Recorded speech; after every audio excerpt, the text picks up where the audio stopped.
방송에서 제공하는 투자 정보는 투자 판단에 대한 조언입니다.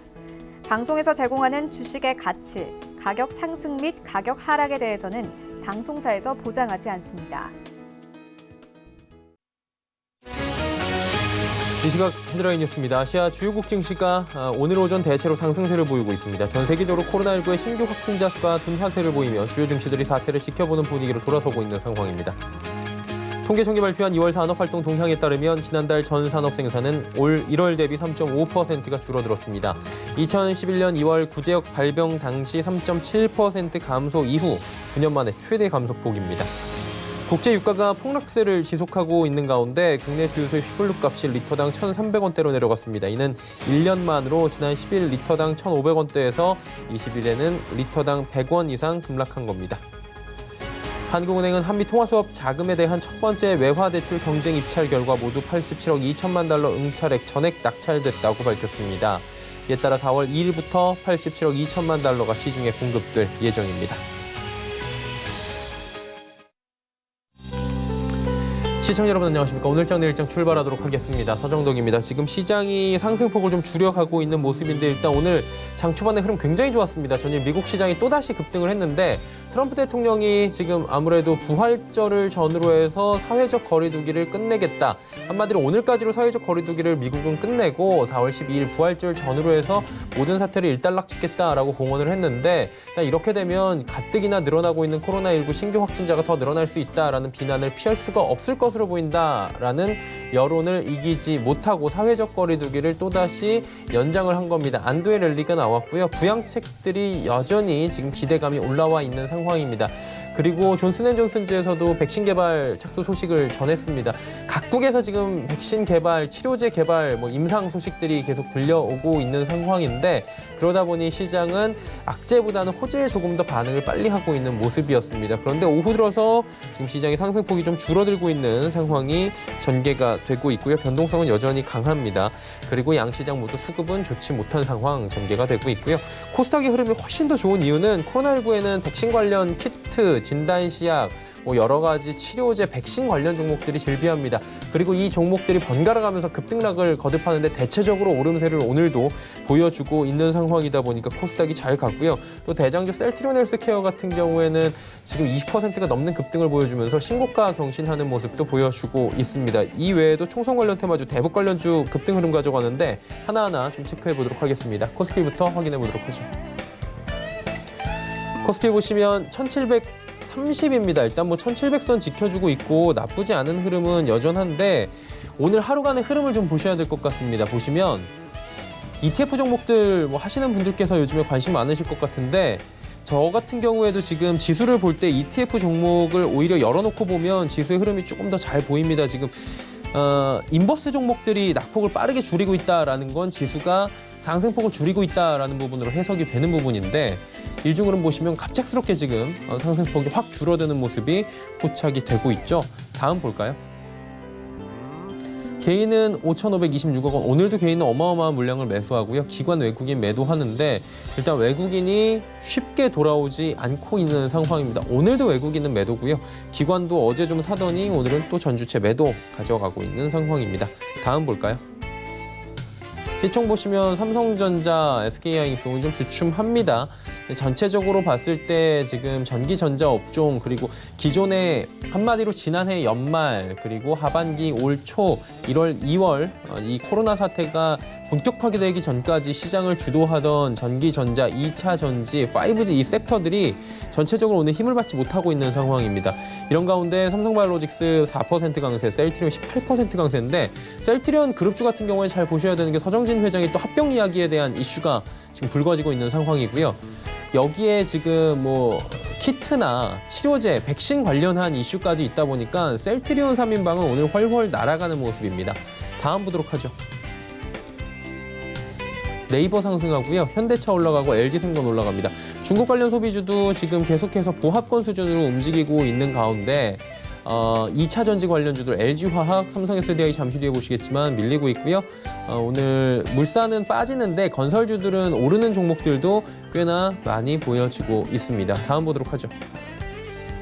운송 장비는 일단 현대모비스, 현대차가 오르긴 하는데 오름폭이 그렇게 크진 않고요.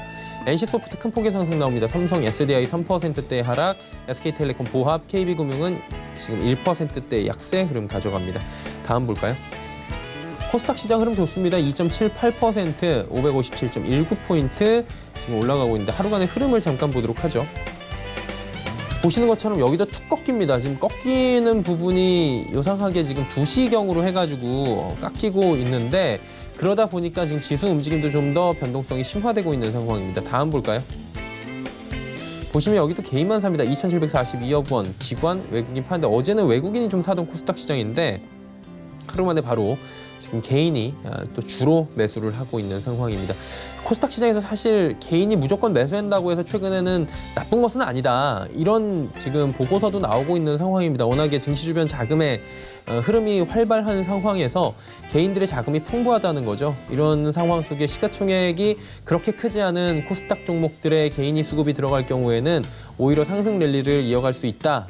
이런 얘기들이 좀 나오고 있는 상황인데 일단은 종목들을 조금 더 보면서 이야기 나눠보도록 하겠습니다. 종목 보시면 셀트리온 헬스케어가 전해드린 대로 24.78% 상승.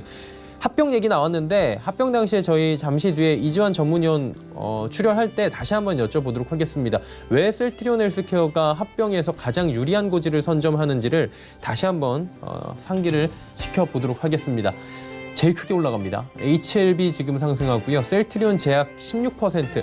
일단 셀트리온 제약 같은 경우에는 최근에 쉼이 없습니다. 주가가 쉼 없이 2배 이상이 올라왔는데 이유는 다들 잘 알고 계실 겁니다. 지금 백신 이슈 있고요. 합병 이슈 있습니다. 그러다 보니 제약 훨훨 납니다. 펄어비스도 올라가고요.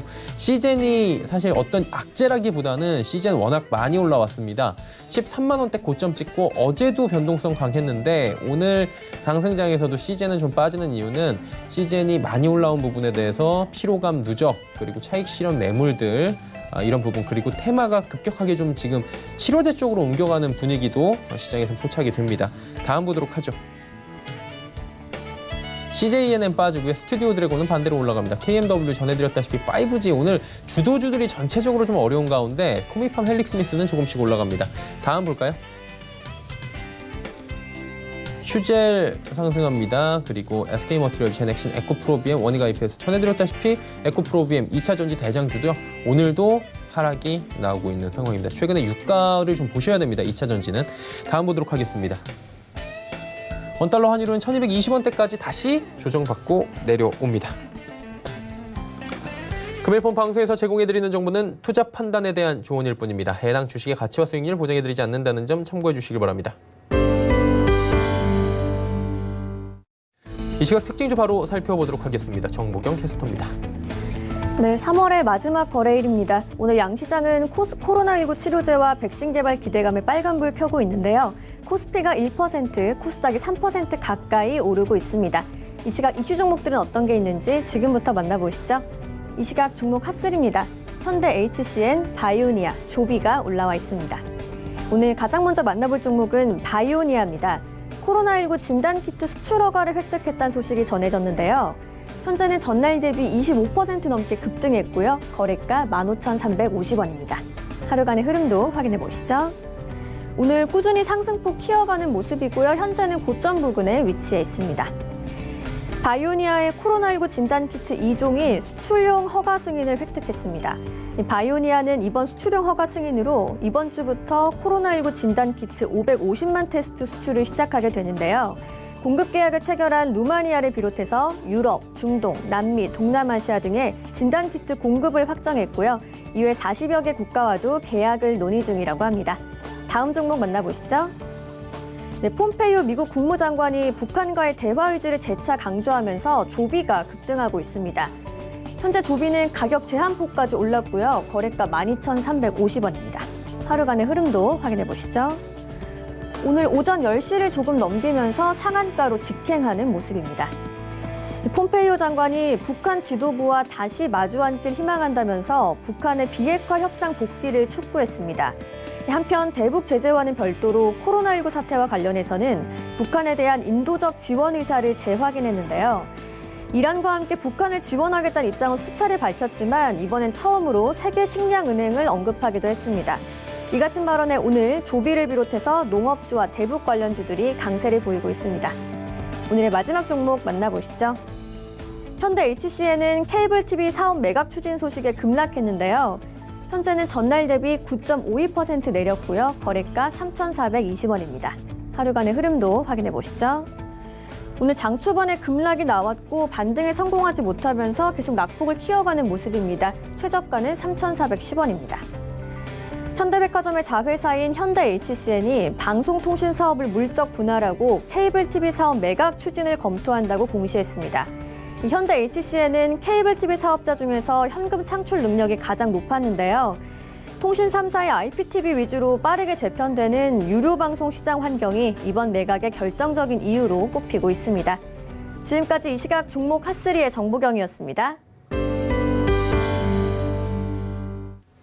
시장 이슈 바로 점검해 보도록 하겠습니다. 펠리즈 투자 리서치 김민수 대표와 함께합니다. 대표님 안녕하세요. 네, 안녕하십니까. 언택트라고 요즘에 얘기하고 뭐 클라우드 얘기하고 비대면 얘기하고 이게 코로나19가 우리의 일상을 이렇게 몇 달 만에 바꿔놓고 있는 건데 언택트 관련주들은 지금 움직임이 활발하잖아요. 뭐 수혜주로 꼽히고 있고 이 부분은 어떻게 보십니까? 네, 요즘 여러 가지 섹터 얘기를 드리면서 코로나19 사태로 어느 정도 수혜를 볼 수 있는 어떤 섹터에 대해서 많이 언급을 좀 드리는데요.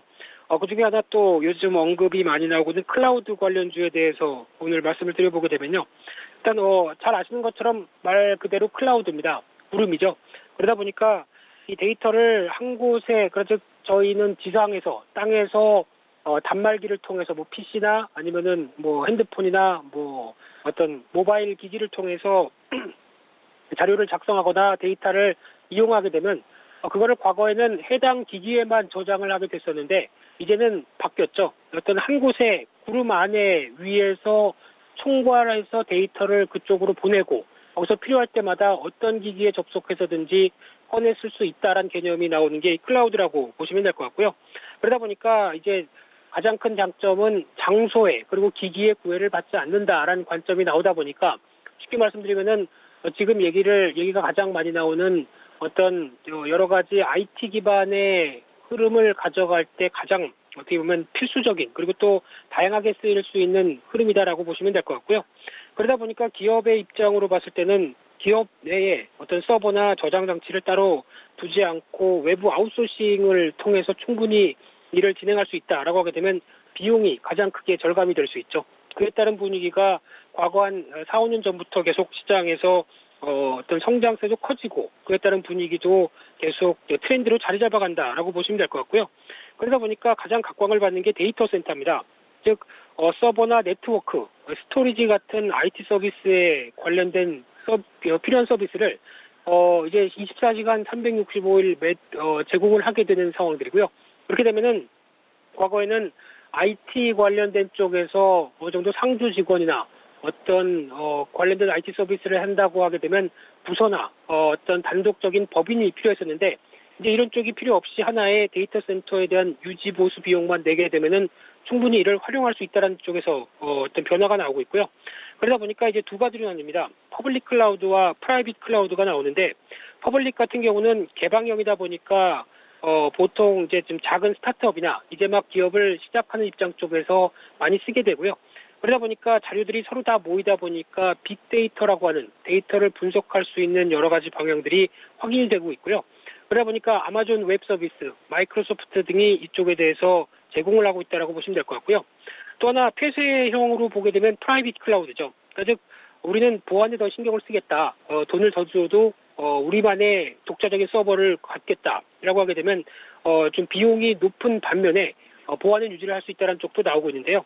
그런 관점으로 계속 성장하다 보니까 클라우드 서비스는 글로벌 데이터 트래픽 규모를 봤었을 때 2015년도 대비해서 2020년도까지 지금 데이터 트래픽만 본다고 하더라도 연평균 27% 성장을 했는데 그중에서 클라우드 같은 경우는 거의 한 5배 이상 성장할 정도로 강하게 어떤 변화가 나오고 있다고 봐야 될 것 같고요.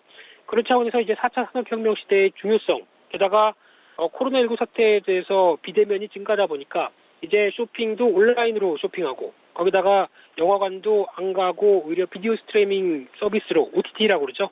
이쪽을 이용하게 되고 그리고 모바일 게임이나 온라인 게임이 늘어나게 되면서 이번에 또 시장에서 부각받는 거는 이제 계약을 4월 9일 날 하는데 온라인 계약을 한다라고 하게 되면 이 부분도 어떤 이런 데이터 센터와 함께 이어지는 어떤 클라우드에 관련된 쪽이 부각이 될 수밖에 없겠다라고 바라보고 있는데요. 그러다 보니까 관련된 종목들의 대표적인 흐름을 보게 되면은 더존비즈온부터 다우기술, SK, KINX 이런 종목 쪽으로는 볼 수 있는데 일단 작년에 실적 다 좋았습니다. 근데 올해도 당연히 이런 흐름이 나오게 되면 기업들이 관련된 쪽을 확충하려고 하는 흐름들이 높다라고 하게 되면 실적 나쁘지 않을 것 같고요. 그런 쪽으로 봤었을 때 실적의 성장세에 초점을 맞춘다. 그러면 계속 관심이 필요하다고 봐야 될 것 같고요. 상대적으로 시장 대비해서 좀 견주한 모습들을 보였기 때문에 당장 가격 메리트가 있다고 보긴 힘들지만은 어느 정도 좀 조정 시에는 계속 분할 매수도 가능하다라는 관점 쪽으로 바라보고 있고요. 그런 쪽으로 봤을 때 종목 중에 하나 KINX가 요즘 빠르게 올라갑니다만 이 회사는 작년도 실적이 좋았고 올해도 실적에 대한 전망치가 상당히 좋습니다. 그중에서 프라이빗 클라우드라고 하는 말씀드렸던 부분들이 시장을 공략한다는 관점 쪽에서 봤을 때 기대감이 높다라고 말씀드리겠습니다. 그리고 중국 조금 여쭤볼 게 원유값 급락했잖아요. 뭐 WTI 보니까 20% 아래로까지 내려온 것 같은데 공개 시장에서 대규모 사재기에 나섰다고 합니다. 유가 반등 징후로 보기도 하고 이게 어쨌든 간에 유가에는 호재가 될 것 같은데 어떻게 보는 게 좋아요? 네, 유가가 싸다 보니까 아무래도 수요가 늘어날 수밖에 없는 환경이라고 봐야 되겠죠. 그런 쪽에서 봤었을 때 싼 유가를 통해서 중국은 이때 좀 비축하자라는 관점이 나오고 있는데 하지만 지금은 가장 큰 관건이 유가와 관련해서 보게 되면은 증산 관련된 부분들이겠죠. 그래서 당장 내일부터 지금 흐름으로 보게 되면 러시아를 비롯해서 사우디아라비아 그리고 아랍에미리트, 쿠웨이트 모두 다 우리는 증산하겠다. 지금 감산이 깨졌기 때문에 증산으로 간다라는 기조로 나오고 있는데 이런 저유가에 증산을 한다라고 하게 되면 당연히 유가가 공급 확대된 모멘텀으로 어떤 우려감이 크고요.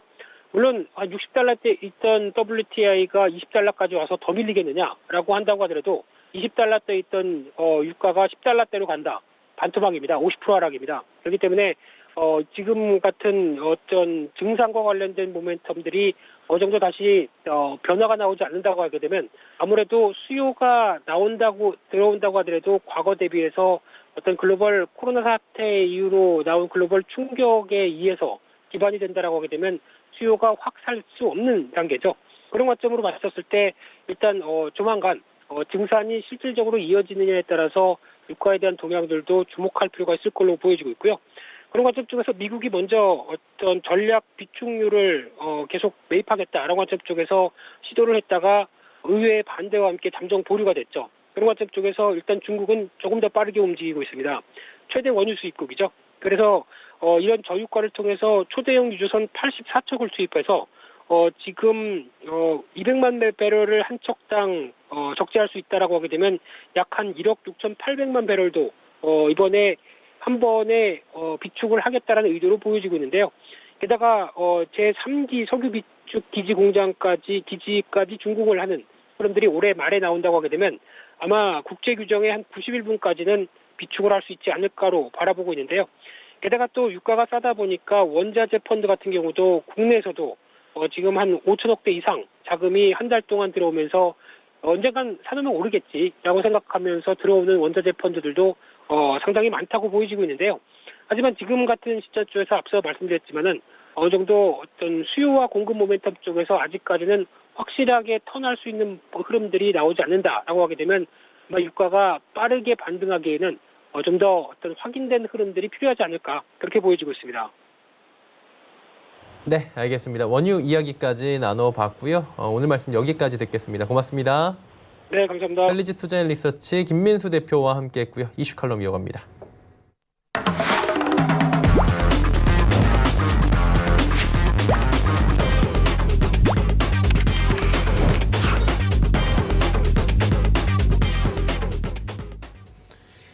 이슈 칼럼 시간입니다. GFM 투자연구소 이진호 소장과 함께합니다. 어서 오세요. 네, 안녕하세요. 선생님, 저희가 매주 화요일마다 만나면 이제 만날 때마다 한숨 쉬고 끝날 때는 다음 주에 괜찮아져야지 했는데 좀 아니, 뭐, 괜찮아진 주간이었죠? 그러니까 코로나 자체가 뭐 괜찮아졌다라기보다는 증시가 그래도 조금 먼저 선반영이 되지 않았나 이렇게 긍정적으로 해석을 해볼 수 있을 것 같은데 뭐 나오는 대책들이 워낙에 뭐 역대급이니까. 세요? 네. 네. 이런 대책 못 보셨죠, 소장님 사실? 이런 대책 처음 보죠. 그렇죠. 미국도 예. 대한민국도 그렇고요.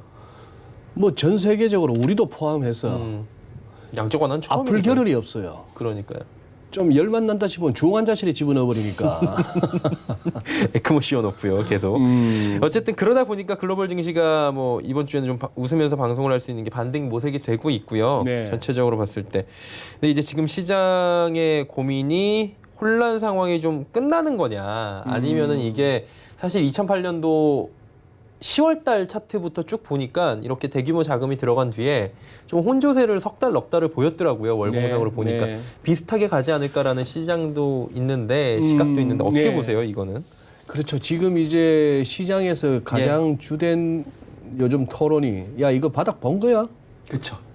아닌 것 같은데 아직 진바닥 확인 과정이 필요할 것 같은데. 굉장히 불안해요. 그죠? 네. 그렇게 불안하죠. 예. 이미 지금 보자. 저 판에 보니까 코스닥은 2.29%, 코스피는 0.65%. 저게 좋은 거죠. 한 0.5, 0.6% 정도. 조금씩 올라가는 게 좋죠, 사실. 저런 식의 이제 변동성 줄어드는 게 좋은 거죠. 코스닥은 지금 이제 홀짝 게임이 된 것 같고. 그죠? 맞아요. 코스닥은 정말 작은 이슈에도 어마어마하게 움직이고 있습니다. 네. 뭐 저쪽 시장이 원래 또 그랬던 시장이라 치고 지금 이제 내놓는 대책들도 굉장히 이제 보면 세요. 유행이죠. 예. 무슨 이제 현금 뿌리기 하니까 다들 현금 뿌립니다. 자, 그 중에서도 이제 이게 돈 같은 돈으로 취급받는 달러를 비롯한 뭐 유로 등이 있는 반면에 저것도 돈이야 싶은 게 있었고 그거보단 차라리 화장지 사놓는 게 더 유리하지 않아? 나중에 이런 돈도 있을 거고 그런 상황이죠. 또 괜히 돈 쓰고 나서 욕 먹는 데도 나올 거고. 지금 우리나라 같은 경우도 지금 100만 원 이거 갖고 온통 실검 뭐 1, 2위를 하다가 내가 일단 받느냐 못 받느냐. 지금 따지는 게 나는 받을 수 있을까? 저도 지금 받을 만한 형편인데 받을 수 있을까 궁금해요. 쓰면 안 되실 것 같아요.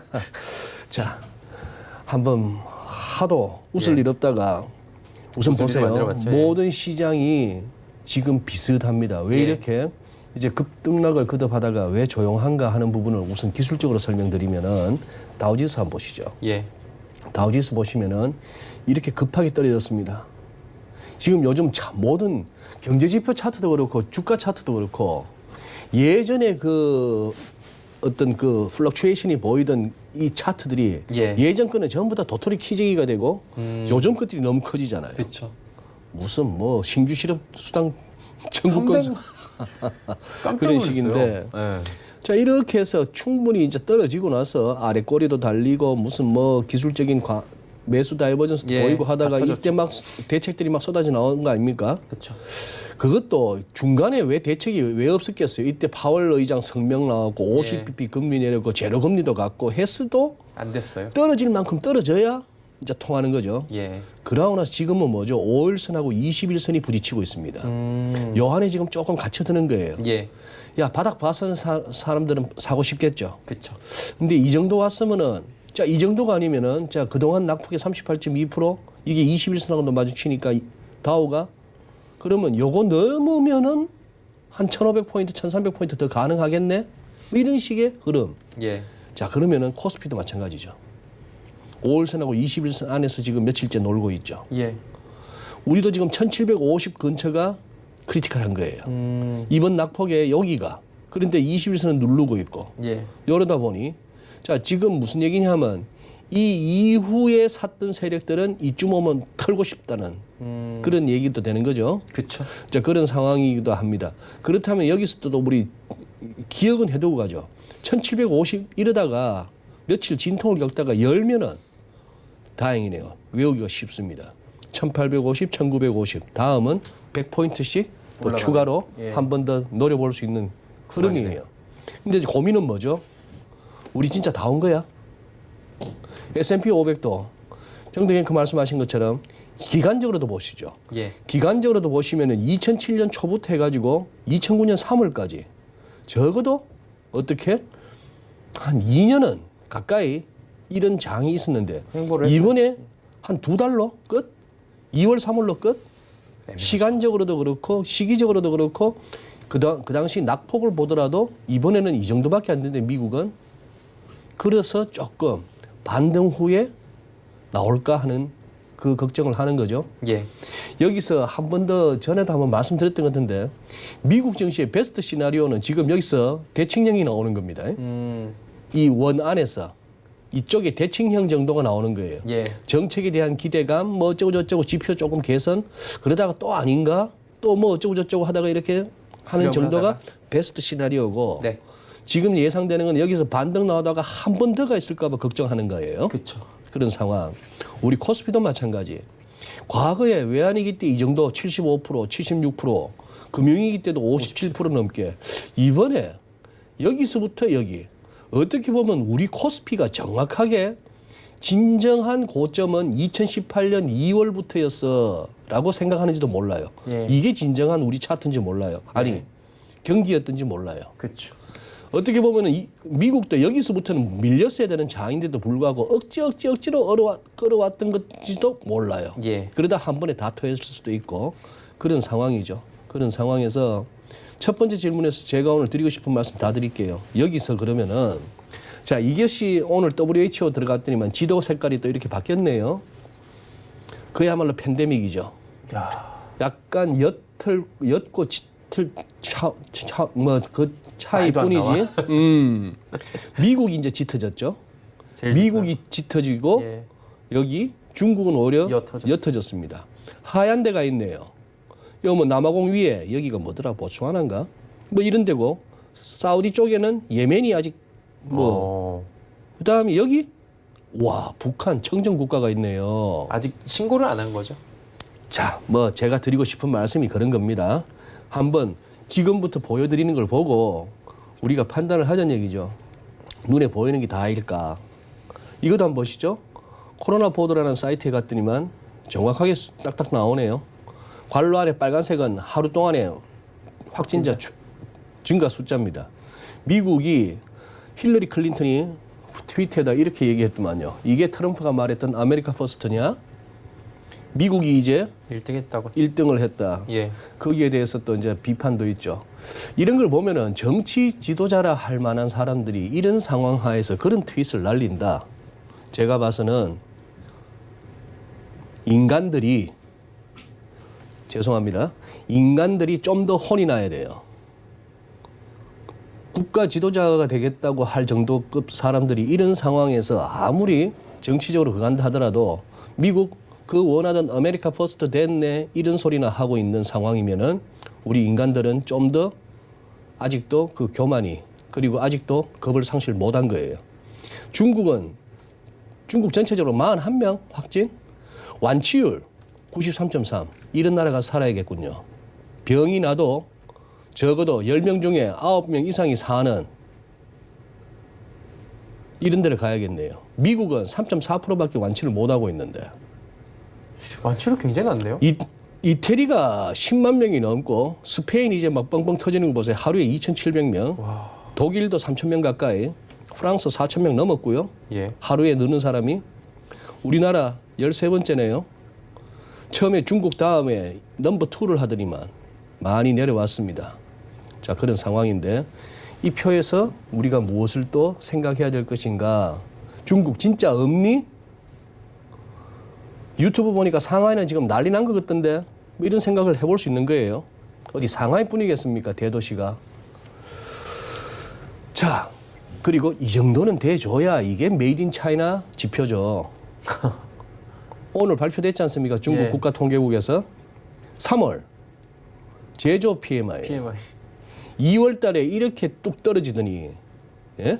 35.7로 뚝 떨어지더니 이번에는 52래요.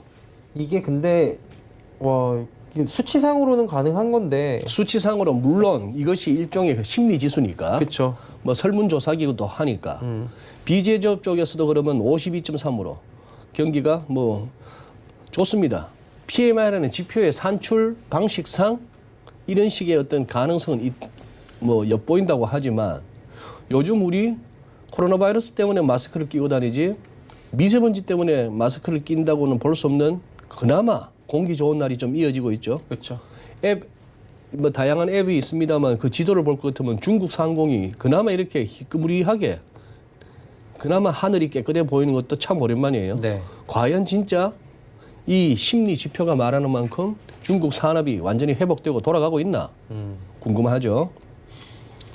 곧 이어서 나오는 중국 관련 뉴스 가운데는 뭐 한 조만간에 뭐 한 천몇백만 명의 실업자가 생기는 거 아니냐 뭐 이런 얘기도 나옵니다. 예. 자, 그런 상황이니까 지금 이 상황에서 시장은 지금 이제 아까 말씀드린 바와 같이 들어갈 수 있다는 세력과 이거는 기술적 반등이야.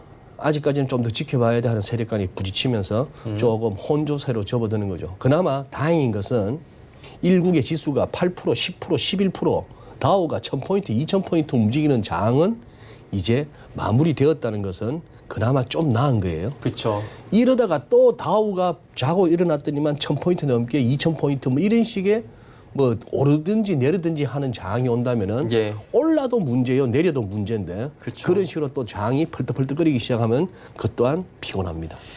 저도 아침에 이제 처음 일어나면서 혹은 이제 눈을 중간에 새벽에 떴을 때 하는 행동이 비슷하실 거예요. 저희 이거 한번 보는 거죠. 한번 보는 침침한 거죠. 눈으로 한번 보는 거예요. 눈도 못 예, 이렇게 예, 보는데 얼마 전까지는 잠이 정말 잘 깨더라고요. 잠이 잘 깨죠. 9%씩 떨어지니까 이게 깰 수밖에 없었는데 오늘 보니까 3% 급등이어갖고 3% 강보합. 아이 뭐 이만한 3%는 강보합. 예. 이러고 갔는데 네. 아무튼 뭐 지금 시장도 조금씩 다시 올라오는 것 같고요. 인버스 보니까 인버스는 지금 계속 떨어지고 있고 뭐 그렇네요. 환율 부분을 좀 짚어야 되는 게 예. 일단은 뭐 원화가 생각보다는 좀 강하게 버텨준다라는 생각도 들고 아무래도 수업 때문에 그런 것도 있는 것 같고요. 예. 아, 이제 어때요? 1220원 밑으로 내려왔거든요. 네, 지금 세요. 1220원 밑으로 내려왔는데 그래도 재료에 비해서는 아직까지도 마음만큼 예. 확 안 내려와 주죠. 그렇죠. 그게 일단 글로벌 외환시장에서 국제 외환시장에서 달러 약세가 그렇게 마음같이 확 안 이루어집니다. 지금 네. 보시죠. 달러 인덱스 차트 한번 보시면은 뭐 한 2월 20일 무렵 해서부터 이렇게 달러 약세. 그다음 3월 10일부터 해서 20일까지 한 열흘 동안 또 뭐죠? 닥치고 현금하던 그 시절. 예. 닥치고 달러 했던 그 시절. 우리 서울에서도 막 증권사들이 막 코리안 네임으로 뭐 차입이 안 되니까 뭐 현물 시장에서 달러 사가면서까지 뭘 이래저래 급했던 달러 수요를 메꾸고 하다 보니 예. 1,300원 근처까지도 갔던. 그러나 뭐 통화 수업을 이렇게 숨통이 트였고 그렇게 해서 한 일주일 가까이 달러 약세. 그런데 조금 다시 이 98 공방으로 왔다고 봅니다. DXY 달러 인덱스 기준으로. 예. 이 부분 한번 지켜보셔야 되겠는데 문제는 이머징 통화에 대해서 계속해서 관심을 한번 가져보셔야 될 것 같아요. 이머징 지금 통화요? 일단 리보 금리 자체가 예. 리보 금리 자체가 쉽게 안 떨어집니다. 이렇게 펑펑 찍어내겠다는데 달러를 풀겠다는데도 불구하고 리보 금리가 안 내린다는 얘기는 네. 글로벌 자금 시장의 머니마켓에 아직도 신용 경색이 있는 거예요. 돈 빌리기가 만만찮은 거예요. 마치 바닷물에서 둥둥 떠 있는데 온통 물인데 마실 물이 없는 느낌? 그렇죠. 그런 거고 지금 카운터파티 리스크가 큰 거예요. 쟤한테 줘도 돼? 그렇죠. 무서운 거죠. 그냥. 이런 것들이 예. 다시 오는 거죠. 자, 멕시코 페소 보시죠. 최근에 겁나게 올랐습니다. 와. 18.7, 뭐 18.5 하던 놈이 지금 25.4, 25.5 이렇게 샀다가 지금 한 사흘 조정받고 다시 가네요. 멕시코가 지금 굉장히 휘청휘청하고 있습니다. 예. 자, 남아공의 이건 월간 차트입니다. 네. 남아공 랜드 이것도 지금 이머징 얘기하다 보면 아프리카 쪽에서는 남아공이 늘 빠지지 않는 단골 메뉴였죠. 그렇죠. 자, 금융위기 때 달러 강, 렌트 약 이러다가 2016년 지나고 보니 2016년 초에 우리 정치도 많이 흔들렸고 중국도 그때 뭐 그랬네요, 다. 2016년이 참 위험했던 때예요. 알고 보니까. 알고 보니. 예. 그러고 나서 지금 여기 왔으니까 지금 보세요. 지금 3월 한 달 동안에 이야. 이 환율이 도대체 15% 올랐습니다. 일국의 환율이. 그러니까요. 이런 상황인데 지금 보시면은 야야야 이거 이머징들이 여기서는 멈춰줘야 되거든요. 그렇죠. 전고점도 있고 뭐 멈춰져 이게 열리는지 안 열리는지 확인하시고 인도 인도에 만약에 저 코로나가 이제 뭐 검사하면 왜 없겠습니까? 거기도 많이 돌아다니는 사람들이고 잘 뭉쳐서 뭘 하는 사람이고 인구 밀도가 제일 높대요. 인구 밀도 제일 높죠. 예. 위생 측면에서는 좀 인도 부자들이야 우리가 생각지도 못하는 호사 생활을 합니다만 대부분의 인도 인민들 생각하면은 인도도 아찔아찔한데 인도 루피 뭐 이런 식입니다. 그래서 조금 살펴봐야 되는 상황이죠. 달러원 환율은 이렇게 보시죠. 지금 1220원 밑으로도 내려왔습니다만 이때는 뭔가 국내적으로 달러가 급했다. 그러나 통화수학 600억 달러는 컸다. 오늘 120억 불 풀었죠. 시중은행들 입찰 방식으로 예. 풀었습니다. 그런 식으로 하니까 이제 이런 식의 환율은 없을 거예요. 그러면 이제 지금부터 살펴보시죠. 아래쪽으로 1200, 위쪽으로 40 내지 50, 1200에서 1250 사이. 요 안에서 조금 그냥 안정세를 좀 찾아주는 게 즉 5일선과 20일선의 증시에서의 꿈틀꿈틀거림과 공방 과정에서 요 안에서 좀 놀아주는 1200 밑으로 내려가면은 또 약간 양상은 달라질 수 있습니다. 조금 더 넉넉하게는 1180원도 깨진다면은 시장은 확실한 안정세겠죠. 예. 유가를 봐야 되는 게 사실 이게 지난번에 미국 증시가 그렇게 소위 말해서 부러진 게 코로나 때문도 있지만 유가 때문이라는 얘기도 있잖아요. 에너지 기업들 뭐 100조 달러인데 같이 겹친 거였잖아요. 네. 20불 무너졌거든요. WTI가. 그랬죠. 저는 네. 제 기억에는 처음 봐요. 지금 20불 무너진 거를. 20불 무너진 네. 거. 예. 그러다 보니까 이제 트럼프 대통령이 푸틴 대통령하고 통화하고 개입 의사를 다시 밝혔는데 그래도 반등은 안 나온 걸로 알고 있는데 네. 어떻게 보는 게 좋습니까, 이건? 그렇죠. 20불 아래의 유가.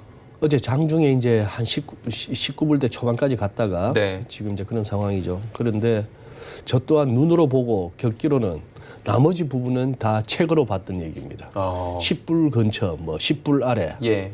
10불 아래까지 뭐 9불대까지 떨어졌을 때 아버지 부시가 부통령 때 사우디 날아가 가지고 우리는 너희 이란 혁명 정부한테 지켜줄게.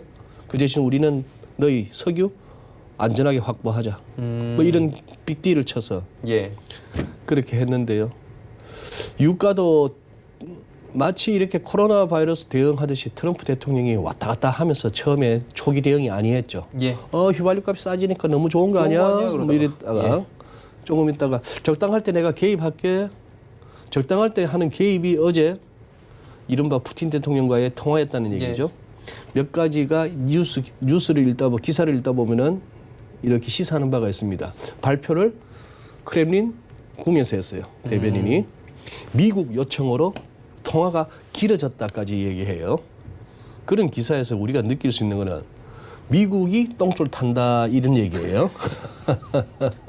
급했다. 미국이 요청해서 많이 급했다. 통화가 길어졌다. 네. 그래서 양국 에너지 장관들이 앞으로 접촉하면서 논의해 가기로 했다. 두 정상 간에 무슨 끄집어낸 합의가 없는 거예요. 빅딜은 없었던 거죠, 빅딜은 아직까지. 없었던 것이죠. 예. 뭐 그렇게 얘기하죠. 러시아 한 25불대 같으면 우리는 버틴다. 사우디는 우리 10불 아래도 버틴다. 채굴 비용에다가 운송 비용 뭐 다 하고 해도 우리 한 8, 9불이라도 우리 버틸 수 있다. 이런 식의 게임이에요. 거기다가 추가적인 기사를 읽다 보면은 그런데 사우디가 그날 트럼프하고 푸틴하고 통화했다는 그날 우리는 다음 달부터 1,000만 배를 생산하는데 60만 배를 더 증산하란다라고 또 얘기를 해요. 트럼프 대통령의 적당한 때 개입이 지금 잘 안 통한다는 것이죠. 그렇죠. 뭐 내놓을 카드가 없는 거예요. 유가 쪽은 좀 그리고 그렇게 해서 야 그만해 해서 증산 같은 거는 좀 심하잖아 이 와중에 네. 라고 해서 좋아요 증산은 그러면 철회할게요. 조금 감산까지도 해볼까요? 그런데 아무것도 얻은 게 없는데요. 러시아나 사우디는 이러다가 셰일 또 숨 넘어갈 듯 하다가 살아날 것 같은데요. 이런 식이 되는 거죠. 그럼 다른 걸로 뭔가를 윽박지르거나 우리가 그쪽에다가 사우디 쪽에 뭘 제시할 수 있는 게 제가 봐서는 지금 없어요. 그냥 벌써 이렇게 그냥 모른 척하고 넘어가기로 했던 가슈꺼지밖에 없어요. 너 가슈꺼지를 그런 식으로 죽이는 건 좀 심했잖아. 이런 것밖에 없는 그런 상황이고 무엇보다 공급 줄인다고 해서 지금 유조선에까지 채워서 둥둥 떠서 있는 저 재고 처분하는 데는 수요가 살아나야 되죠. 그렇죠. 예, 그런 상황이라서 모르겠습니다. 뭐 지금 여기서 20불에서 10불 가면은 그 또한 반토막인데 그 또한 반토막인데 그렇죠. 트레이딩 관점에서는 그런 상황이라서 조금 추이를 봐야 되겠습니다만 아까 차트를 봐서는 조금 뭐랄까 20불 근처에서 또 여기서 더 빠지기 위해서는 또 쇼킹한 뉴스가 있어서 그 또한 쉽지는 않아 보입니다.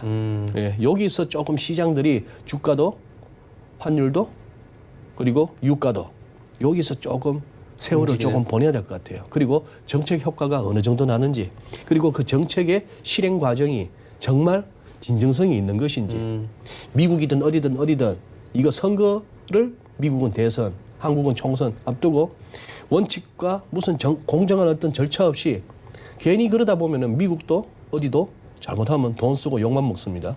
네, 그런 상황인 것 같아요. 네, 알겠습니다. 자, 유가 부분까지 여쭤봤고요. 오늘 말씀은 여기까지 듣도록 하겠습니다. GFM 투자연구소 이진우 소장과 함께했습니다. 고맙습니다. 예, 감사합니다. 네, 종목 이야기 바로 출발하도록 하겠습니다.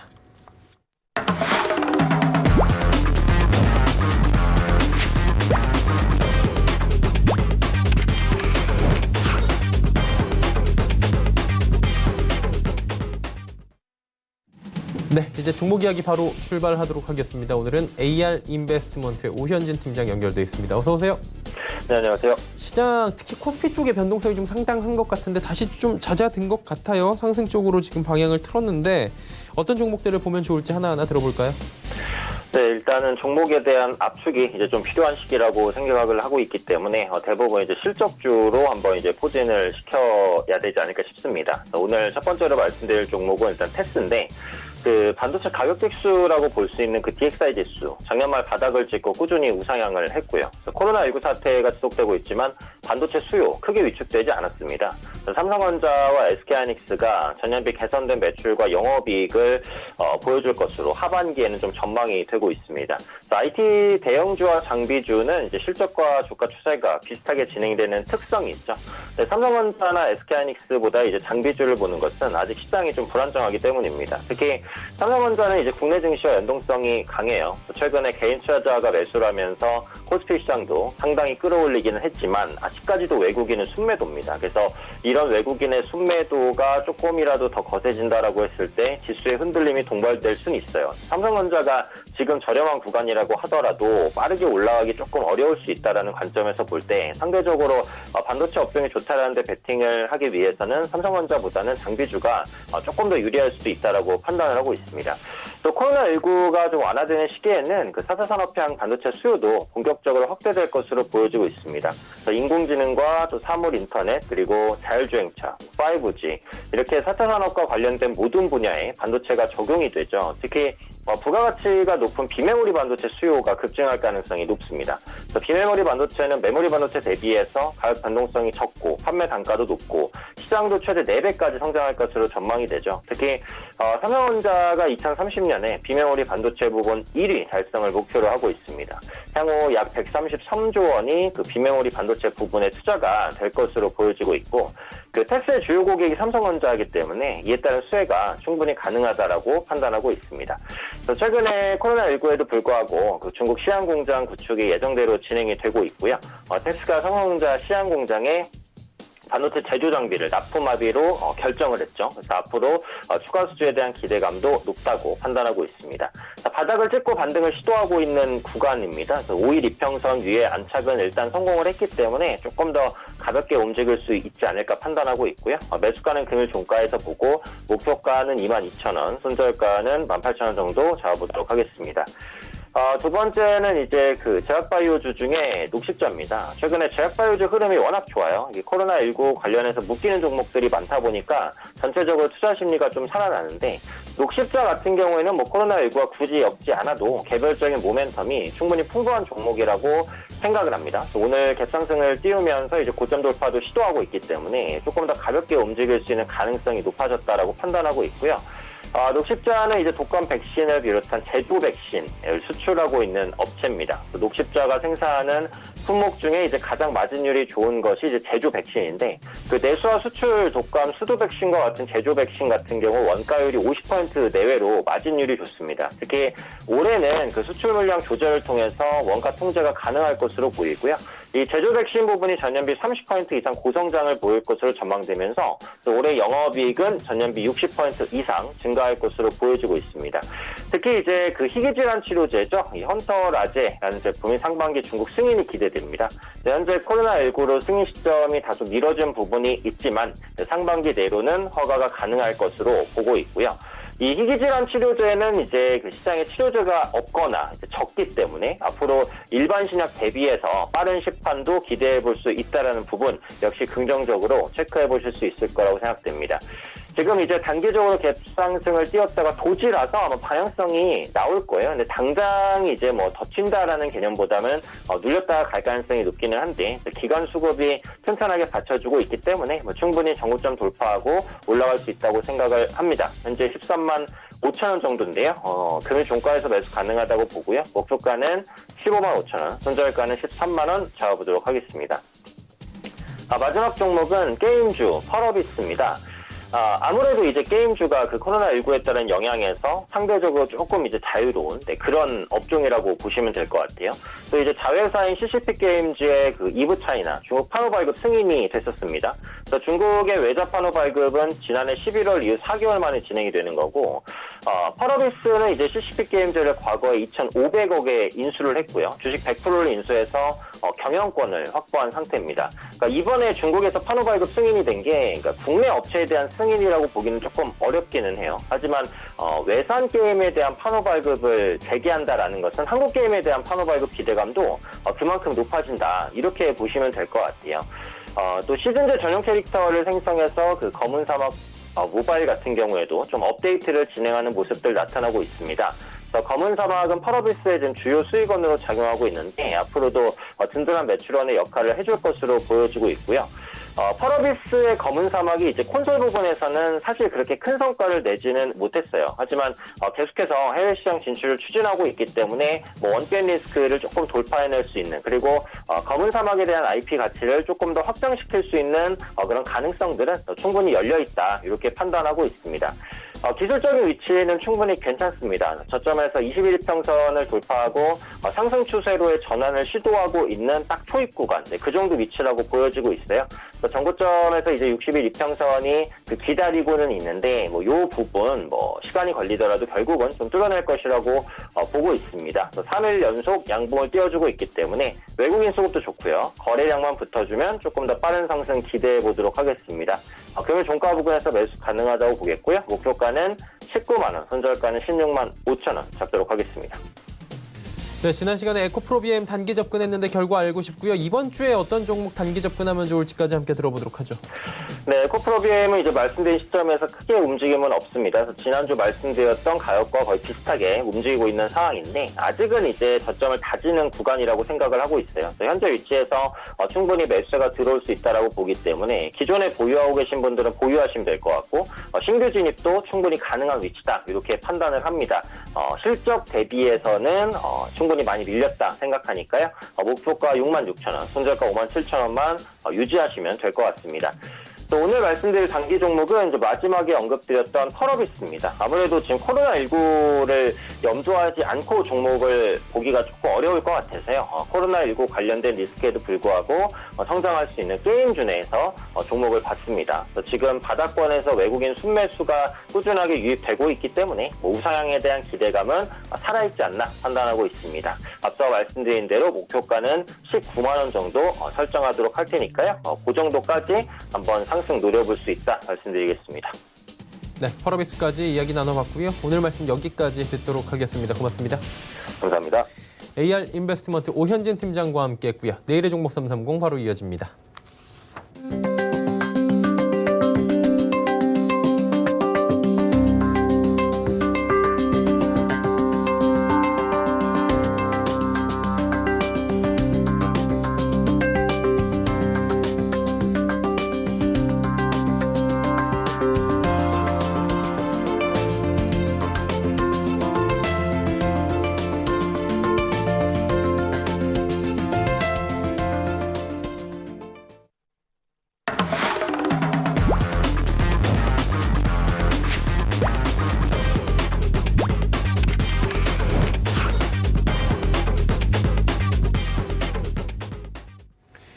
내일의 종목 330 이어갑니다. 이지환 멘토와 함께합니다. 어서 오세요. 안녕하세요. 네, 오늘 주제부터 살펴보도록 하죠. 코스피, 코스닥 대차 잔고가 급감하고 있다라는 소식인데 어떤 내용인지 들어보도록 하죠. 예, 코스피 시장과 코스닥 양시장 모두 대차 잔고가 상당히 급격히 감소하고 있습니다. 긍정적인 부분일 수 있는데 긍정적인 부분과 혹은 또 부정적인 부분 양 측면을 지금 다 내포를 하고 있습니다. 먼저 내용을 좀 살펴보면 코스피 시장 같은 경우는 3월 13일 대차 잔고가 19억 8,700만 주 역대 최고를 찍은 이후로 정점을 잡고 3월 27일 기준으로 17억 2,700만 주까지 감소를 했습니다. 퍼센테이지로 보면 대차 잔고가 한 13% 정도 감소를 했는데요. 코스닥 시장 같은 경우는 훨씬 더 큰 폭으로 감소를 했습니다. 코스닥 시장은 3월 12일 15억 4,100만 주 정도를 정점으로 해서 3월 27일 기준으로 11억 6,800만 주, 거의 24% 4분의 1 정도가 감소하는 큰 폭의 감소세를 좀 보였습니다. 가장 큰 이유가 역시 대차 잔고는 우리나라는 공매도가 깊은 연관이 있기 때문에 6개월간 공매도를 금지한 조치가 나온 이후에 공매도 관련된 대차 잔고가 줄어들기 시작을 했고, 특히 이제 미국 슈퍼 경기 부양 정책 이후에 시장이 반등을 주면서 감소폭이 좀 더 확대가 되었습니다. 문제는 지금 현재 이 정도의 큰 감소폭을 좀 보였는데 코스피 시장보다는 코스닥 시장에서 훨씬 더 높은 감소율을 보였기 때문에 전체적으로 코스닥 시장에서의 반등이 등락이 조금 코스피 시장보다는 강하다라는 부분을 우리가 인지할 수 있는데요. 문제는 이제 이런 대차 잔고가 급격히 감소했는데 불구하고 이 기간 동안 외국인은 코스피 시장에서 한 절반 이상, 코스닥 시장에서는 한 70%가 넘는 대차 잔고 공매도를 외국인들이 유지를 좀 했었습니다. 그런데 만약에 이제 이 부분이 지금 현재 13%, 24% 큰 폭으로 감소를 하면 공매도 쇼크버링이 강하게 나왔다라고 봐야 되고, 그렇다면 외국인의 매수세가 어느 정도 플러스로 좀 잡혀야 되는 부분이 있는데도 불구하고 대차 잔고가 이만큼 감소했는데 불구하고 외국인들의 수급은 계속 마이너스를 유지한다는 부분은 공매도 쇼크버링 물량을 뛰어넘는 외국인들의 매도가 여전히 나오고 있다라는 부분이고, 그렇게 보신다면 일단 공매도 쇼커버링은 이익 확정 차원에서 지금 나오고 있지만 바닥론을 얘기하기에는 아직까지 외국인 수급이 돌아서는 부분은 확인되지 않고 있다. 이 부분을 우리가 또 장점이자 또 단점으로 또 확인할 수 있는 부분이 있기 때문에 수급적인 부분은 좀 더 확인이 필요하다, 이렇게 말씀을 드리겠습니다. 예, 그렇다면 오늘 주제 대차 잔고 관련해서 저희가 볼 만한 섹터 있습니까? 네, 특히 이제 섹터들을 보면 실제적으로 코로나19 영향을 받기 이전보다 대차 잔고가 오히려 더 줄어든 섹터들이 있습니다. 이런 섹터들은 굉장히 어려움에 처해 있다가 급반등의 가능성이 좀 내포되고 있는데요. 보시면은 종이 목재와 관련된 섹터, 의약품과 관련된 섹터, 기계 섹터, 건설 섹터, 그리고 통신 섹터 등이 코로나19 관련된 이전보다 오히려 대차 잔고가 더 줄어드는 모습을 보이고 있기 때문에 이쪽으로 지금 현재 아마 섹터가 어려운 섹터들이기 때문에 집중적으로 차익 실현이 좀 들어오고 있다라고 보시면 될 것 같고요. 이 위에는 수급이 좀 밸런스를 맞추면은 이런 섹터들은 오랫동안 하락한 부분에서 어느 정도 바닥권을 좀 확인해 볼 수 있다. 이렇게 말씀을 드리겠습니다. 네, 오늘 말씀 여기까지 듣도록 하겠습니다. 고맙습니다. 이지환 멘토와 함께했습니다. 금일 범방수에서 제공해드린 정보는 투자 판단에 대한 조언이었습니다. 해당 주식의 가치와 수익률 보장해드리지 않는다는 점 참고해 주시길 바랍니다. 저희가 준비한 소식은 여기까지입니다. 잠시 뒤에는 마감 임박 60분의 승부 바로 이어집니다. 채널 고정해 주시길 바랍니다. 고맙습니다.